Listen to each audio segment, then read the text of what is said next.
ಅಕ್ಕಾಪಡೆಯ ಎಲ್ಲ ಮಹಿಳೆಯರಿಗೆ ತರಬೇತಿ ಕೊಡ್ತಾ ಇದ್ದಾವೆ. ಮುಂದೆ ಯಾವುದೇ ರೀತಿಯ ಅಪರಾಧಗಳಾಗಲಿ, ಲೈಂಗಿಕ ಕಿರುಕುಳ ಆಗಲಿ, ಅತ್ಯಾಚಾರ ಆಗಲಿ, ಇವತ್ತು ಏನು ನಮ್ಮಲ್ಲಿ ಕೌಟುಂಬಿಕ ದೌರ್ಜನ್ಯ ಇರ್ಬೋದು, ಭ್ರೂಣ ಹತ್ಯೆ ಇರ್ಬೋದು, ಇವೆಲ್ಲವನ್ನು ತಡೆದು ಮಹಿಳೆಯರಿಗೆ ರಕ್ಷಣೆಯನ್ನು ಕೊಟ್ಟು ಉತ್ತಮವಾದಂಥ ಬದುವಾದಂಥ ಸಮಾಜ ನಿರ್ಮಾಣ ಮಾಡಲಿಕ್ಕೆ ಇದು ಒಂದು ನಾಂದಿ ಆಗ್ತದೆ ಅನ್ನುವಂಥ ಒಂದು ಮಾತನ್ನು ಇಲ್ಲಿ ಹೇಳಿ ಅಕ್ಕಾಪಡೆ ಎಲ್ಲ ಇವತ್ತು ಸಹೋದರಿಯರಿಗೆ ನನ್ನ ವತಿಯಿಂದ, ಸರ್ಕಾರದ ವತಿಯಿಂದ ಹಾರ್ದಿಕ ಅಭಿನಂದನೆ ಮತ್ತು ಶುಭಾಶಯಗಳನ್ನು ಕೋರುತ್ತೇನೆ.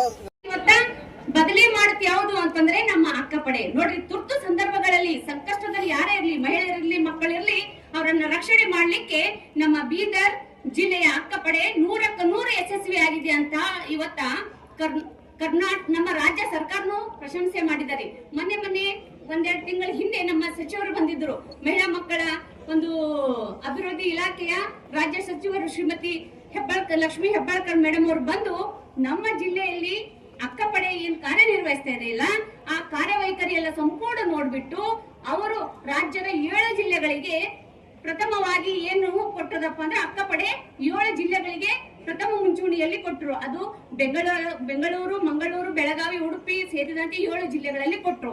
ಆದ್ರೆ ಒಂದೆರಡು ವರ್ಷದ ಹಿಂದೆ ಏನು ಪ್ರಾಯೋಗಿಕಕ್ಕಾಗಿ ಬೀದರ್ ಜಿಲ್ಲೆ ಫಸ್ಟ್ ಅಕ್ಕಪಡೆ ಕೊಟ್ಟಿದ್ರು.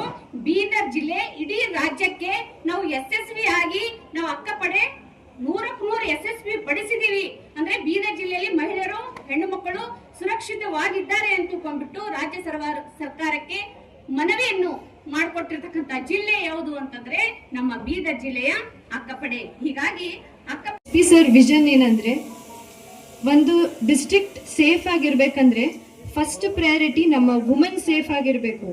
ವುಮೆನ್ ಇಡೀ ನಮ್ಮ ಬೀದರಲ್ಲಿ ಅವ್ರು ಸೇಫ್ ಇದ್ರೆ ನನ್ನ ಡಿಸ್ಟ್ರಿಕ್ಟ್ ಸಕ್ಸಸ್ಫುಲಿ ಮುಂದೆ ಹೊರಟಾಗೆ. ಸೊ ನನ್ನ ಫಸ್ಟ್ ಪ್ರಯಾರಿಟಿ ಹೆಣ್ಮಕ್ಳ ಸೇಫ್ಟಿ ಅಂತ.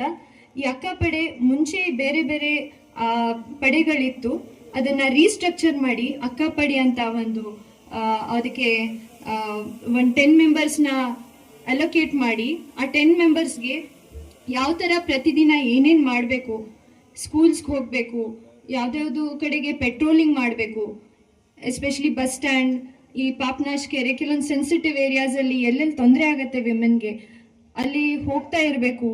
ಮತ್ತು ಸ್ಕೂಲ್ಸ್ಗಳಿಗೆ ಹೋಗಿ ಅವೇರ್ನೆಸ್ ಪ್ರೋಗ್ರಾಮ್ ಮಾಡಿ, ಮತ್ತು ಎಲ್ಲೆಲ್ಲಿ ಇಮಿಡಿಯೇಟ್ಲಿ ತೊಂದರೆ ಇರುತ್ತೆ, ಯಾರಾದರೂ 112 ಫೋನ್ ಮಾಡಿ ಹೆಣ್ಮಕ್ಳ ತೊಂದರೆ ಇದ್ದಾಗ ಇಮಿಡಿಯೇಟ್ಲಿ ಈ ಅಕ್ಕಪಡೆ ಟೀಮ್ ಅಲ್ಲಿ ಹೋಗಿ ಅವ್ರಿಗೆ ಸ್ಪಂದಿಸಬೇಕು. ಫಸ್ಟ್ ಹ್ಯಾಂಡ್ ಆಗಿ ಇಮಿಡಿಯೇಟ್ಲಿ ಅವ್ರಿಗೆ ಒಂದು ಧೈರ್ಯ ತುಂಬಬೇಕು, ಅವ್ರಿಗೆ ಏನು ತೊಂದರೆ ಆಗಿದೆ ಅದಕ್ಕೆ ಅವ್ರು ಸ್ಪಂದಿಸ್ಬೇಕಂತ ಈ ಪಡೆನ ರಚನೆ ಮಾಡಿ ಒಂದು ಸ್ಟ್ರಕ್ಚರ್ ಕೊಟ್ಟು 1 ವರ್ಷದಿಂದ ಅವರು ಎಲ್ಲ ಕಡೆ ಇಲ್ಲಿ ಬೀದರಲ್ಲಿ ವರ್ಕ್ ಮಾಡ್ತಾ ಇದ್ರು.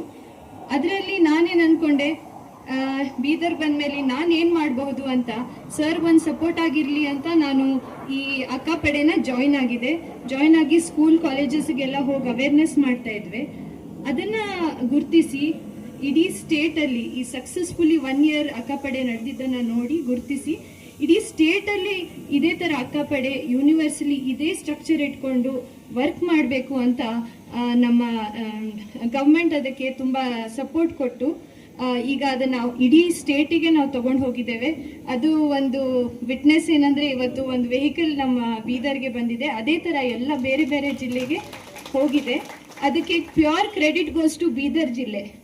ಇವತ್ತು ಈ ವೆಹಿಕಲ್ ಬೇರೆ ಬೇರೆ ಡಿಸ್ಟ್ರಿಕ್ಟಿಗೂ ಹೋಗ್ಬೇಕಂದ್ರೆ ಅದು ಕ್ರೆಡಿಟ್ ನಮ್ಮ ಬೀದರ್ ಜಿಲ್ಲೆಗೆ ಅಂತ ನಾನು ಹೇಳಲು ತುಂಬ ಇಷ್ಟಪಟ್ಟು ಹೆಮ್ಮೆಯಿಂದ ಹೇಳ್ತೇನೆ. ನಾವು ಬೀದರಲ್ಲಿ ನಮ್ಮ ಅಕ್ಕಪಡೆ ಟೀಮ್ ತುಂಬ ಎಂಥೂಸಿಯಾಸ್ಟಿಕ್ ಆಗಿ ತುಂಬ ಉತ್ಸಾಹದಿಂದ ಕೆಲಸ ಮಾಡಿದೆ. ಇದು ಇಲ್ಲಿಗೆ ಮುಗಿಯಲ್ಲ, ಇಲ್ಲಿಂದ ನಾವು ಮುಂದೆ ಇನ್ನೂ ರೀಚ್ ಆಗಬೇಕು ನಮ್ಮ ಹೆಣ್ಮಕ್ಳಿಗೆ. ನಮ್ಮ ಅಕ್ಕಪಡೆ ಏನೇನು ಮಾಡಿದ್ದಾರೆ ಅಂತ ಒಂದು ಚಿಕ್ಕ ಹೇಳಬೇಕಂದ್ರೆ, ನಾವು 1-2 ಚೈಲ್ಡ್ ಮ್ಯಾರೇಜಸ್ ಸ್ಟಾಪ್ ಮಾಡಿದ್ದಾರೆ.